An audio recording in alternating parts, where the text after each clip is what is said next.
Bueno, me encanta estar así a la altura de todos. Me resulta mucho más fácil compartir lo que siento en mi corazón. Y esta mañana me despertaba con el Salmo 24.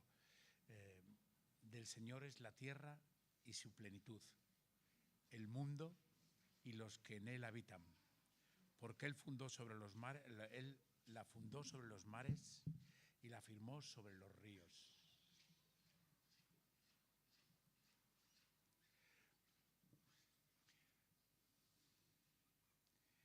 Había titulado mi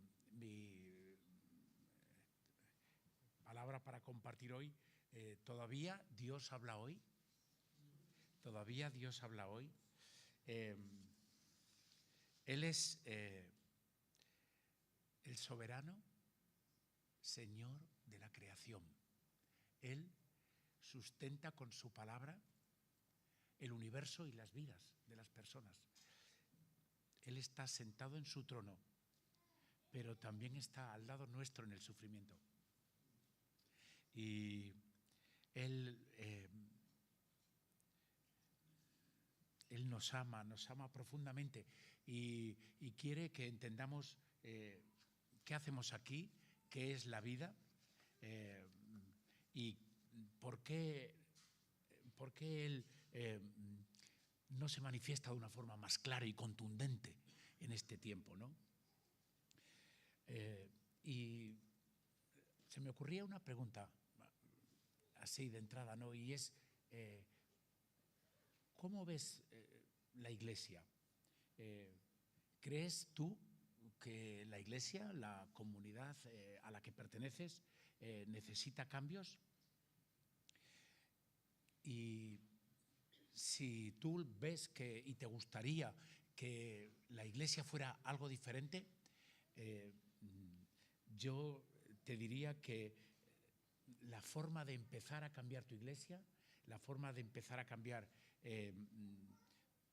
tu familia, la forma de empezar a cambiar tu puesto de trabajo, es comenzar por ti. Así que la renovación personal está relacionada fundamentalmente en el mensaje de Jesús, está relacionada con la transformación de ti mismo. Y para que podamos empezar en este camino de transformación, tenemos que ir a las palabras de Jesús. Y para mí son palabras que constantemente suenan en mi mente y son palabras que hemos oído muchas veces, pero no por eso están vacías de contenido. Y quería que leyésemos juntos Juan 15. Yo soy la vid verdadera y mi Padre es el labrador.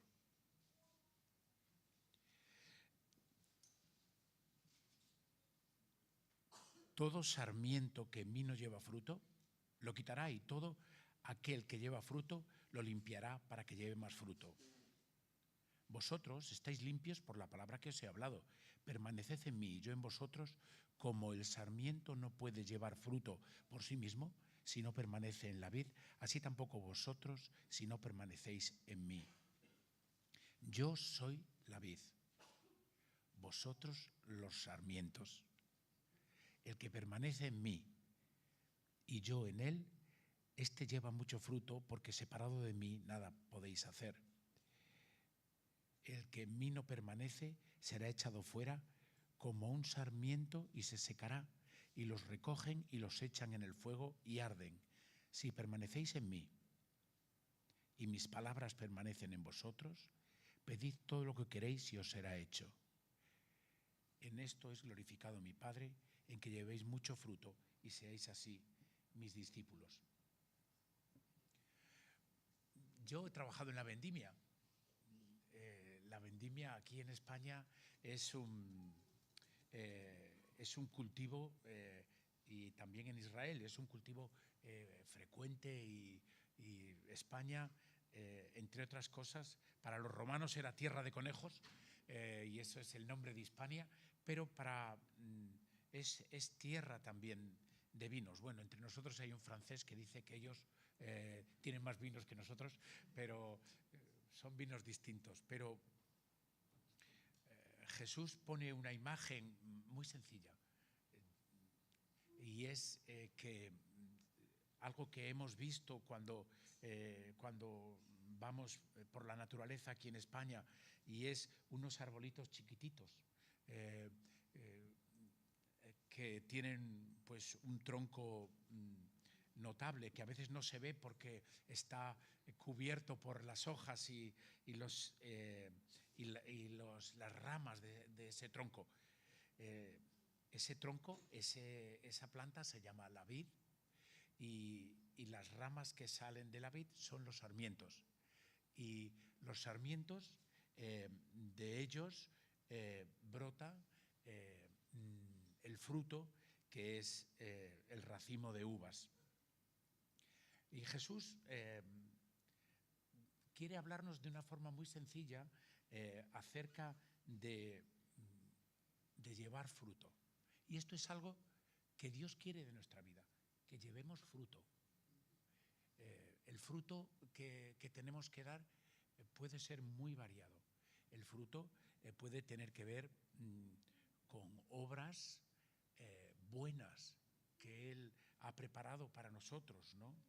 Decía el salmo que he leído antes, el Salmo 24, decía que las personas que pueden estar en la presencia de Dios, en su tabernáculo, en su monte santo, son personas caracterizadas por hacer el bien,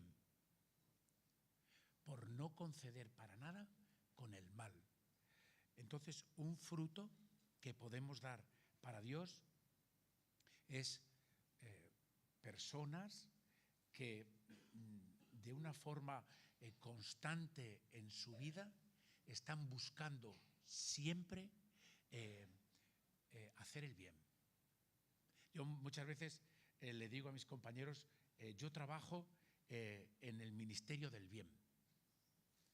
Y creo que como hay más frutos que podemos dar, frutos de arrepentimiento, cuando realmente vemos que hemos tomado una actitud o nos hemos dejado llevar por un carácter todavía sin cambiar. Hay frutos de arrepentimiento que también glorifican a Dios, ¿no? En la Biblia podemos ver que hay hombres de carne y hueso, como decía el apóstol Santiago en la escuela dominical que nos enseñaba Bea.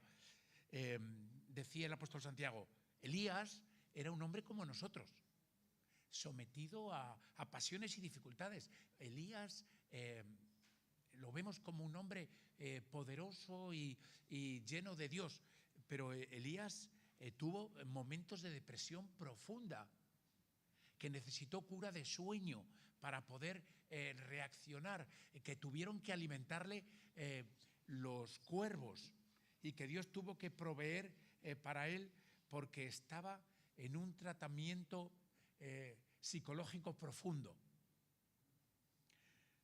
Y dice Santiago, pero Elías, en su debilidad y siendo un hombre como nosotros, oró y Dios le oyó. Y estuvo y faltó la lluvia por 3 años en Israel. Así que no hay forma de tener fruto en la vida cristiana si no permanecemos conectados a Cristo. La humanidad se define, en el concepto cristiano, quiero decir, se define por su relación con Dios. El hombre tiene sentido en este universo porque Dios está ahí. La filosofía, como luego veremos, intenta decirnos que no, que el hombre está aquí por casualidad, que no hay ningún sentido ni propósito en la existencia, y que nuestra existencia en esta tierra es puro azar, ¿no? Pero la Escritura nos dice que es en el compañerismo, en esta conexión con Dios, donde nuestra vida tiene sentido, ¿no? Dios nos hizo para esto, para tener trato, relación, amistad, compañerismo con Él. El compañerismo es lo que tenemos entre nosotros y muchas veces exponemos cómo somos, nos relacionamos unos con otros, a veces de una forma más íntima en relaciones como puede ser la familia, el matrimonio, pero Dios nos hizo para estar en relación con Él. Así que si pensamos que en este planeta hay 8 billones de personas, más 124 millones, más 205 y 193 personas, Dios quiere tener relación y trato con cada uno de esos 8 billones de personas. Dios les ha dado vida para tener amistad. La filosofía dice, la filosofía dice, sobre todo las filosofías del siglo XIX y XX, dice que sí, que puede ser que exista un Dios soberano, un Dios que creó el universo. Pero, bueno, Él nos creó y luego nos dejó ahí, como si fuéramos, nos dejó a nuestra libre evolución, a ver qué pasaba con la humanidad.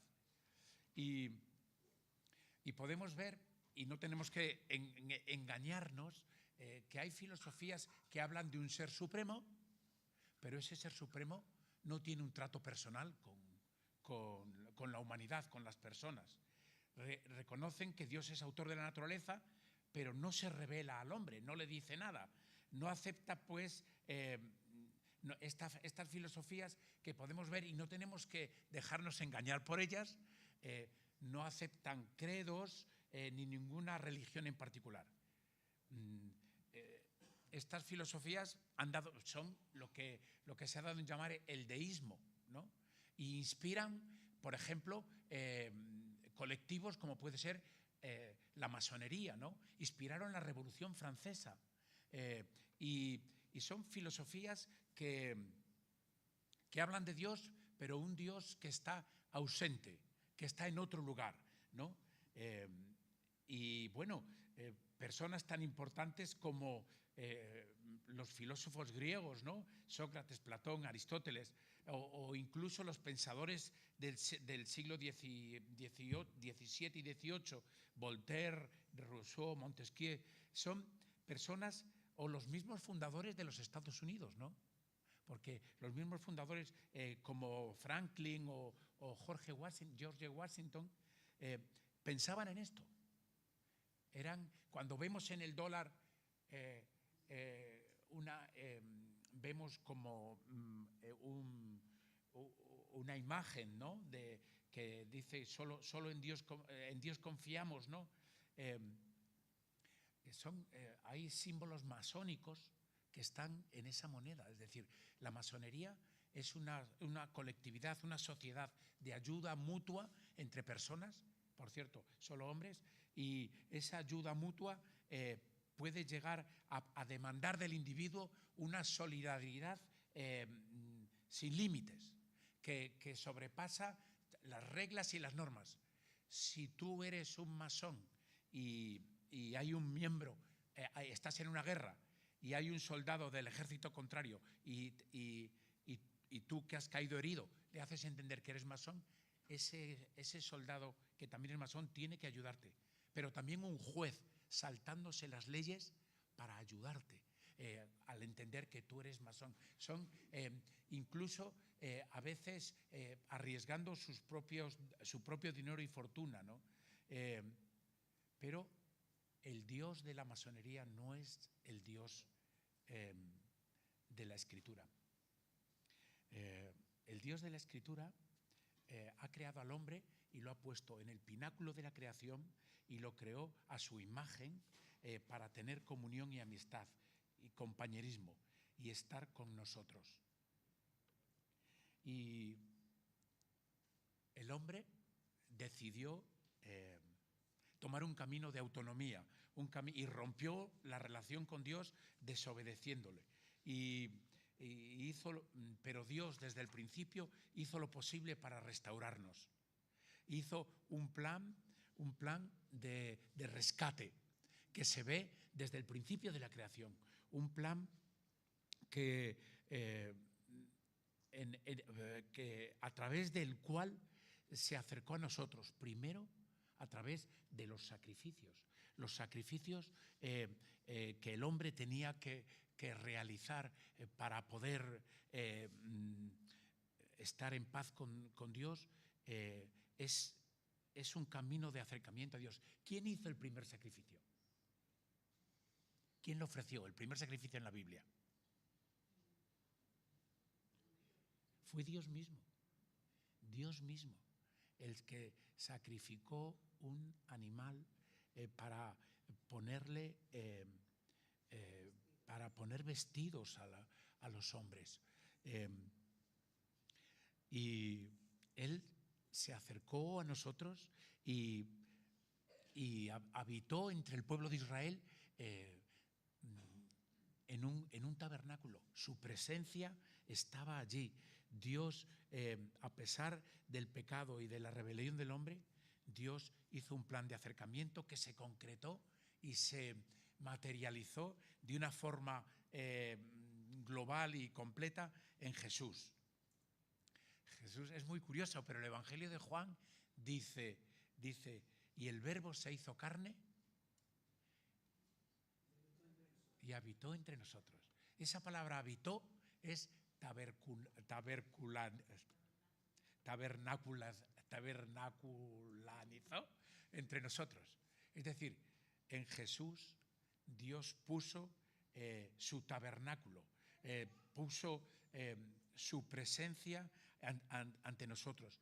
Nos permitió acercarnos a Él de una manera, con una proximidad tan grande que Él se ofrece a vivir dentro de nosotros, ¿no? Así que Jesús, al irse, prometió enviar otro consejero que viviría en nosotros, el Espíritu Santo, y también prometió regresar y llevarnos con Él. En el cielo, Juan escuchó en el Apocalipsis aquella frase que decía: «He aquí el tabernáculo de Dios con los hombres, y Él morará con ellos, y ellos serán su pueblo, y Dios mismo estará con ellos como su Dios». Así que Dios nos llama a tener esta relación íntima con Él. Dios nos llama cada día, a cada persona de la humanidad, a ti y a mí. Nos llama a un encuentro, como dice el Salmo 50. Dios nos convoca cada día. Nos convoca cada día. Y así que esto es algo que la Iglesia primitiva intenta enseñar a los discípulos. Los apóstoles lo han aprendido de Jesús e intentan enseñárselo a los primeros creyentes. Y Juan dice, el apóstol Juan, en su primera carta dice: lo que hemos visto y lo que hemos oído, eso os comunicamos para que también vosotros tengáis comunión con nosotros. Y nuestra comunión verdadera es con el Padre y con su Hijo Jesucristo. Pero ¿cómo se hace esto? ¿Cómo podemos tener comunión diaria con Dios? ¿Cómo podemos tener este compañerismo con Dios? Y bueno, pues la oración es una vía de encuentro con Dios. Muchas veces la oración hemos aprendido a hacerla como si fuera una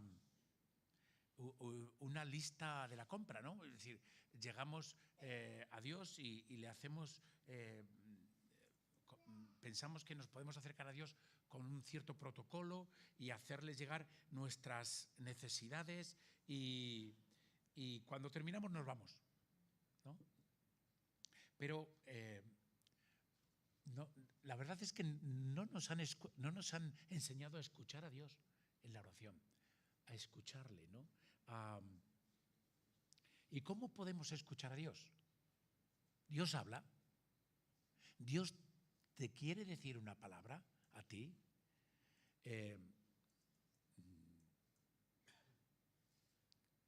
La primera cuestión que tenemos que tener en cuenta es, ¿le preguntamos cosas a Dios? Le hemos hecho a veces a Dios la pregunta, ¿qué piensas de mí? ¿Tienes algo que decirme en mi comportamiento, en mi actitud? ¿Soy alguien que me dejo llevar por los sentimientos? Y Dios nos habla por la Escritura. Por la Escritura. Dios, cuando leemos nuestra Biblia, no leemos simplemente la Biblia para preparar mensajes, por ejemplo. Los pastores pueden llegar al límite de decir, bueno, es que tengo que preparar un mensaje semanal, pues cada vez que me siento a leer la Biblia, tengo que preparar un mensaje. Así que la Biblia se convierte en un libro con el que dar bibliazos a la gente, a la congregación. Pero de la misma manera, si yo soy un estudiante de teología, bueno, tengo que abrir la Biblia para leer las lecciones que tengo que dar o que tengo que hacer trabajos. O me puedo acercar a la Biblia también, bueno, de una forma, es que tengo que hacer el devocional. Entonces, tengo que leer la Escritura, hoy un trozo, como sea. Tengo que leer la Escritura. Me siento ante la Escritura y bueno, hay un ratito, por lo menos 5 minutos en el tren, como me decía un amigo, yo busco a Dios en el tren. Bueno, está bien, ¿no? Está bien. El Dios, si hay un grito en el Antiguo Testamento de Dios para los hombres es eso, buscadme y viviréis, buscadme y vivirá vuestra alma, ¿no? Así que cuando quedáis con un amigo, le llamáis y le decís, ¿tienes tiempo hoy? ¿Te parece que quedemos? ¿Podemos quedar a esta hora? Y bueno, y allí estás tú para encontrarte con esa persona y poder tener trato con él, relación con él, ¿no? Así que tendríamos que darle a Dios tiempos regulares de nuestra vida, tiempos tranquilos en los que estuviéramos centrados y concentrados en Él, en el que pudiéramos oírle hablar en la Escritura, pero también Dios a veces puede ser que nos hable de una forma personal. Muchas veces en la Escritura tenemos toda la historia de la salvación y vemos en los personajes de la Escritura, vemos cómo Dios ha actuado en la historia con las personas. Pero Dios también quiere tratar contigo. En la Escritura, una y otra vez, se nos plantea la misma idea. La voz de Dios salió rodeando la tierra y mostrándole a los hombres cuál es su voluntad, su corazón, ¿no? Así que hemos de intentar planear, priorizar y proteger este tiempo con Dios. Este tiempo es un tiempo especial en tu vida. Es un tiempo al que Dios te llama y nos llama. Es igual que un matrimonio, a los casados. Si un matrimonio no tiene tiempos especiales de relación y de comunicación, el matrimonio no va a ir bien. No va a ir bien. Así que cuando lo hacemos y le damos este tiempo, le estamos diciendo a Dios, tú eres la persona más importante para mi vida y te estoy prestando toda mi atención. Y cuando hacemos esto evitará que nos sequemos espiritualmente, ¿no? Porque al estar conectados vitalmente con Cristo, ¿no? Como dice Jesús en Juan 15, como hemos visto, la conexión permanente con Cristo va a hacernos llevar fruto. Y si nos aislamos de Jesús e intentamos vivir a nuestra manera y nos dejamos llevar por la ansiedad y la preocupación de este tiempo que nos rodea, los afanes de la vida, las preocupaciones, las tensiones, la economía, la política, las relaciones sociales, los problemas de familia, las enfermedades, si nos dejamos llevar solo por todas esas cosas sin tener en cuenta a Dios, sin compartirlas con Jesús, nos vamos a secar espiritualmente, ¿no? La relación con Dios es medicinal para nosotros.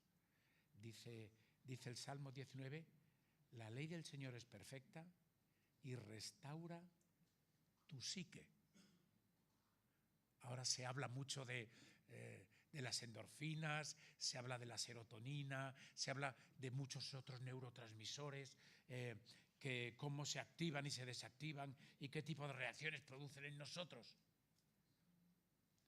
Pues aquí hay un remedio, una receta. Conoce la ley del Señor, su palabra, escúchale en lo que Él te quiere decir cada día y Él va a traer paz a tu interior, ¿no? Así que cuando Jesús es tentado en el Evangelio, antes de comenzar su ministerio, la charla que tiene con Satanás es algo así como para decirle a él, a Satanás, pero también a nosotros, para decirle al hombre que necesitamos comer a diario, necesitamos comer, pero necesitamos también la palabra de Dios. Necesitamos su palabra, necesitamos su palabra, su enseñanza, ver qué es lo que ha hecho Dios en la historia de la humanidad con los hombres, conocer directamente las enseñanzas del Nuevo Testamento a las comunidades cristianas en sus problemas, pero también lo que Dios te quiere decir a ti, para tu problema concreto, para tu necesidad, ¿no? Así que para ser emocionalmente íntegros y fuertes, necesitamos estar conectados dinámicamente con Él. Él es el único que puede sostenerte. Él es el único que puede entenderte. Él es el único que te va a dar respuesta a tus preguntas. No somos robot. Depende de nosotros permanecer conectados. Y eso requiere a veces una rutina diaria de tiempo a solas con el Señor. Así que esta relación con el Señor va a impedir que nos sequemos, pero va a permitir y te va a dar victoria sobre la tentación y el pecado. Y es una pregunta que nos hacemos constantemente. ¿Cómo poder vencer esos pecados habituales que están en mi vida, que los tengo arraigados en mí y que día a día están ahí hostigándome, molestándome, haciéndome sentir culpable, que no puedo salir de ellos? Y dice el apóstol Santiago, dice, bueno, lo primero que tienes que darte cuenta es que esos pecados no tienen que ver siempre con Satanás, que te está tentando, te está hostigando, sino muchas veces son tus malos deseos que están en ti. Es decir, y dice, somos tentados desde nuestros malos deseos. Tenemos que ser conscientes que dentro de nosotros tenemos una naturaleza pecadora, ¿no? Que es esencialmente parte de nosotros y que forma internamente, es nuestra.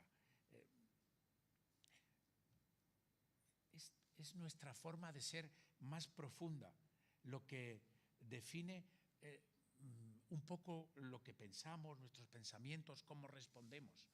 Es decir, tenemos que darnos cuenta de que esa naturaleza pecadora es como una inclinación interna al pecado que todos los seres humanos tenemos. Así que el ser humano tiene esa tendencia a separarse de Dios, a resistirse a su voluntad, a dejarse llevar por el egoísmo, a desear lo malo, aunque conozca lo bueno. Y esa tendencia natural de desobedecer a Dios son, como dice el apóstol Pedro, nuestros deseos corrompidos, nuestro desprecio de la autoridad, nuestra arrogancia, nuestro atrevimiento, que siempre nos arrastra. Así que tenemos que contar con esto, con nuestra naturaleza pecadora, y tenemos que reconocer esta tendencia en nosotros, y podemos entender que nunca vamos a tener victoria sobre esa naturaleza pecadora en nosotros, que se va a mostrar con un carácter agrio, con una ira permanente, con un enfado siempre, o muchas veces con una ansiedad que muchas veces nos domina, si no estamos en contacto con Dios, con su palabra. Si Jesús dice, si no permanecéis unidos a mí, si no estáis arraigados en el tronco, si no estáis recibiendo los nutrientes y la savia que procede de conocer a Jesús, de oír sus palabras, de oír sus mensajes personales para mi vida y de aplicarlos a mi vida, ¿no? Así que Dios nos ha ofrecido en Jesús la gracia del perdón. La gracia del perdón. Pero no utilicemos esa gracia como una excusa para hacer lo que nos dé la gana. Yo he de confesar que a veces he llegado al límite de decir, bueno, voy a pecar, pero Dios me perdona. Esto es como tentar a Dios. Esto es tentar a Dios, ¿no? Y creo que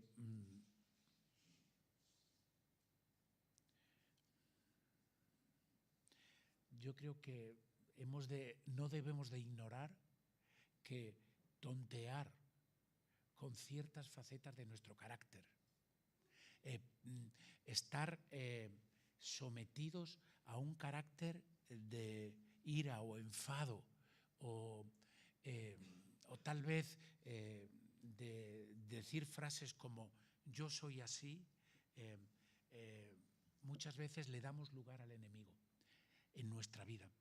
Es algo que hace como arañazos y a veces heridas en nuestra coraza, la que nos defiende. Le damos lugar al enemigo cuando dejamos de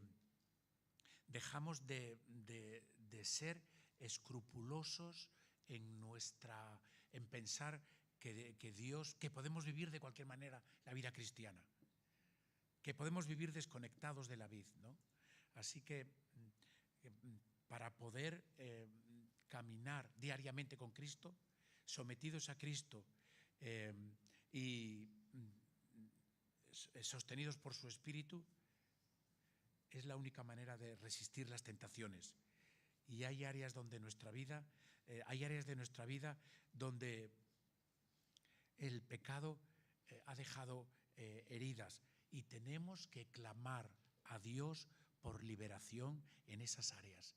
Tenemos que ponernos delante de Dios y aplicarnos para quitarnos un traje viejo y ponernos un traje nuevo, ¿no?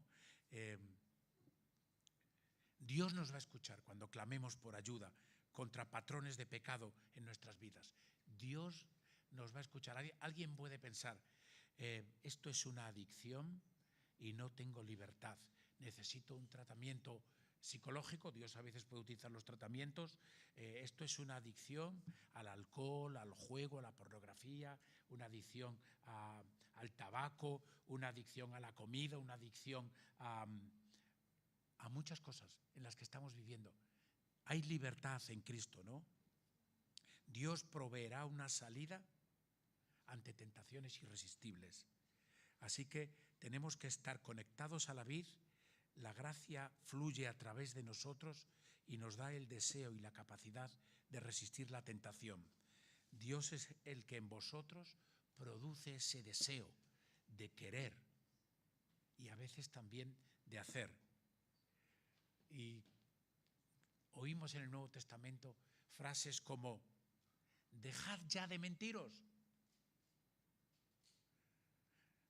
No os tratéis de cualquier manera. No trates a tus hermanos en la iglesia de una forma que no es digna del Evangelio. No trates a tu familia de una forma que no es digna del Evangelio. O a tu pareja.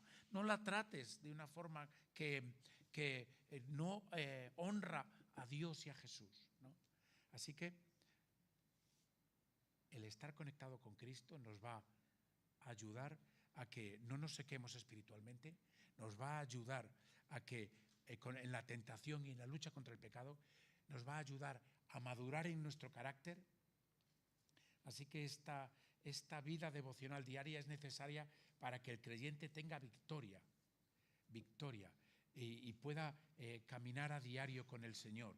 El apóstol Pedro a veces dice, bueno, vamos a haceros un resumen pequeño. ¿Queréis tener victoria en vuestra vida? Solo tenéis que hacer 8 cosas, ¿no? Y tenéis que perseverar en ellas.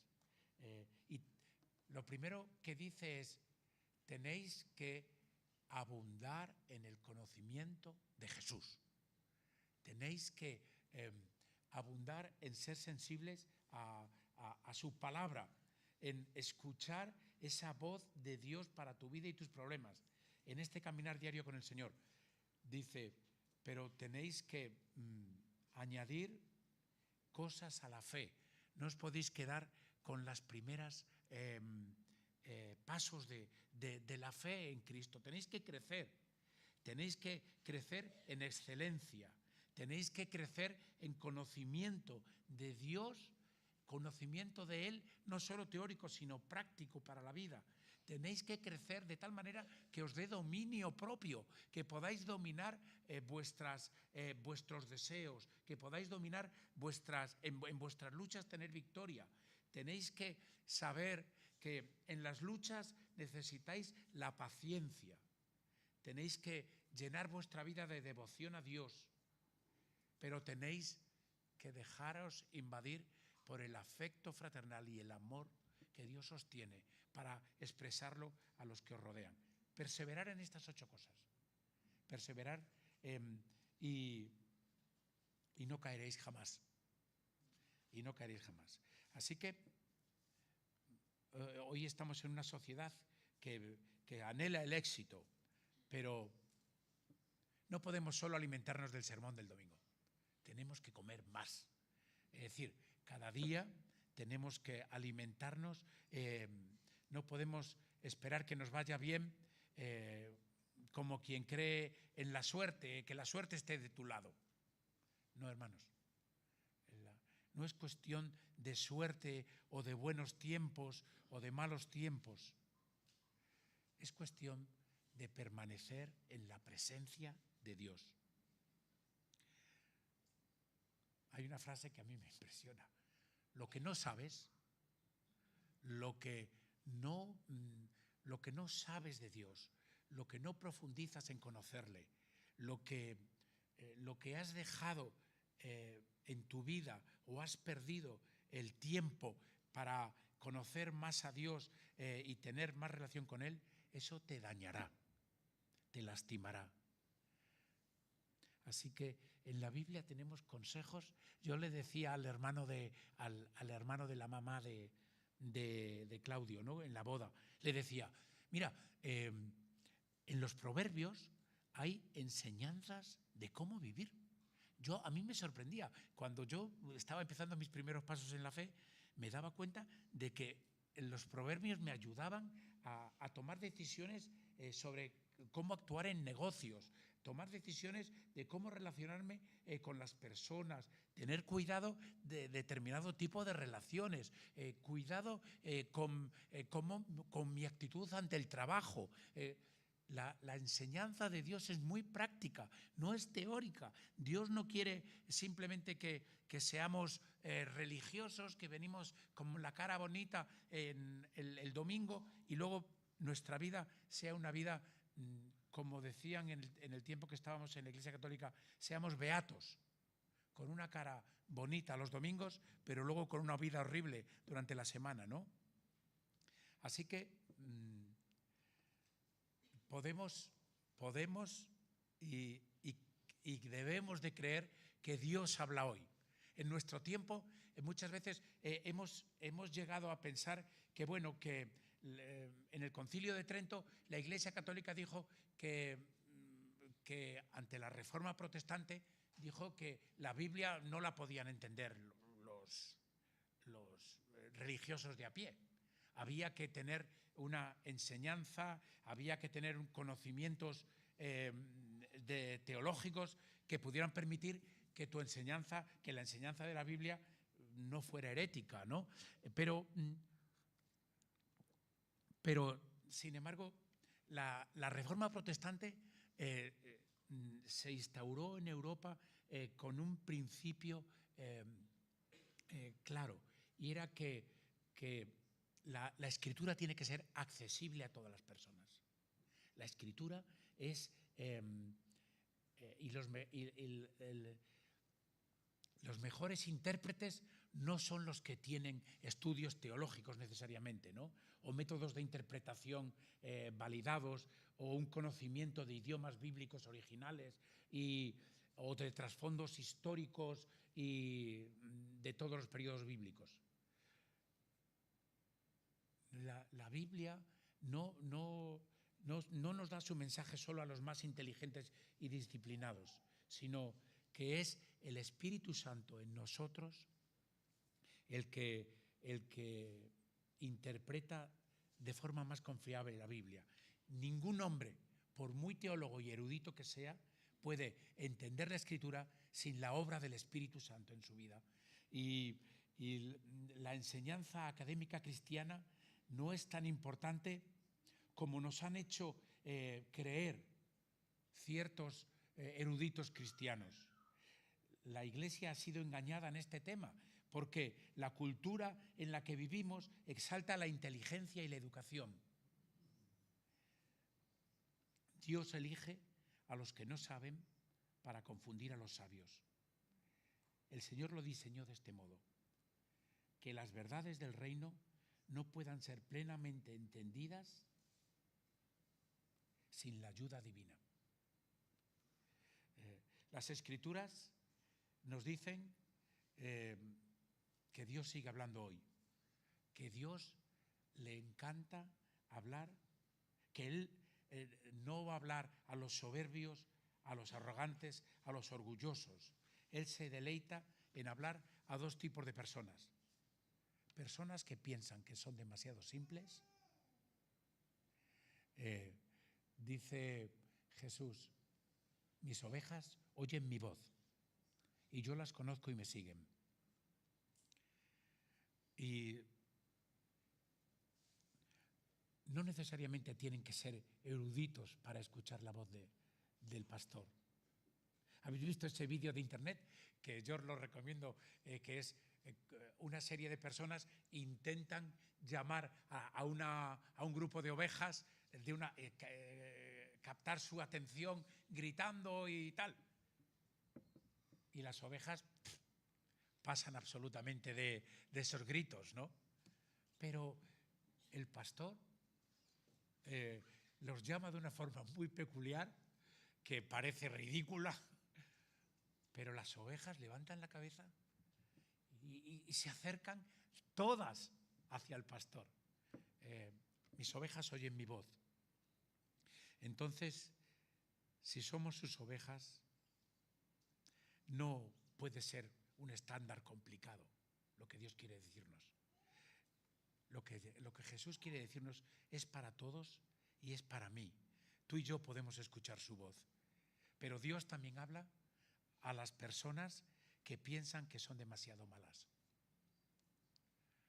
Sí, es una actitud de arrepentimiento y es una actitud de humildad la que los fariseos conocían la Escritura de maravilla, pero no escucharon la voz de Dios, no escucharon a Jesús, no entendieron su mensaje y decían de Jesús que le gustaba estar con borrachos, con glotones, con pecadores, con prostitutas. Jesús no hace ascos a nadie. Es más, se acerca de forma especial a los que se sienten débiles, harapientos y mendigos, ¿no? Hay que empezar a aprender a escuchar la voz de Dios. Podemos equivocarnos. El Nuevo Testamento está lleno de ejemplos donde se muestra que en la iglesia primitiva no se tomaban decisiones solo en base a escuchar la voz de Dios. ¿Cómo se llama? Felipe estaba en un avivamiento. Estaba allí viendo cómo miles de samaritanos creían. Pero sin embargo, él escuchó la voz de Dios. Deja toda esta gente, y él estaba haciendo milagros y señales. Y vete a ese caminito en el desierto, que tengo un trabajo para ti, ¿no? Pedro estaba orando en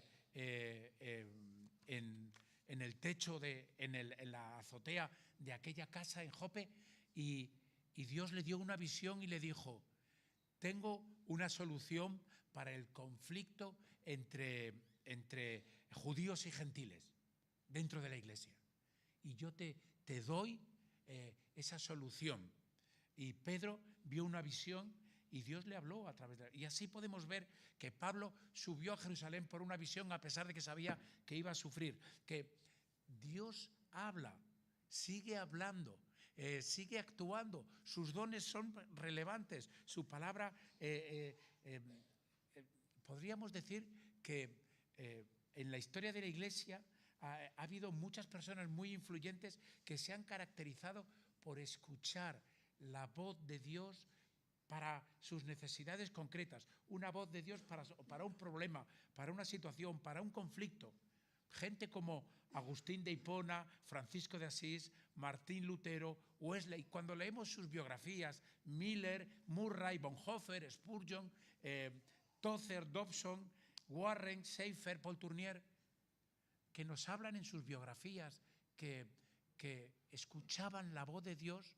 Bonhoeffer, por ejemplo, él había logrado huir de la Alemania nazi. Él era un teólogo alemán, un pastor que estuvo de pastor en Barcelona, Bonhoeffer, y él fue y le llevaron era contra el régimen nazi, y le llevaron, sus amigos le llevaron y le consiguieron que se fuera a Estados Unidos. Y él recibe de Dios, recibe un mensaje de Dios por su palabra, un texto que le habla a su corazón, que surge de la Escritura y le habla a su corazón, que le dice: tienes que volver a la Alemania nazi. Y él vuelve, no haciendo oídos a sus amigos, vuelve a Alemania para decir las cosas que tenían que oír aquellas personas que, inspirados por filosofías ajenas y contrarias a Dios, estaban guiando a una sociedad hacia un peligro enorme, y de hecho llevaron a una guerra a Europa y al mundo entero, ¿no? Y Bonhoeffer vuelve a Alemania y él dice ciertas cosas que al régimen no le gustaban y le ahorcaron. Poco antes de morir, Hitler, una de las últimas cosas que dijo fue que órdenes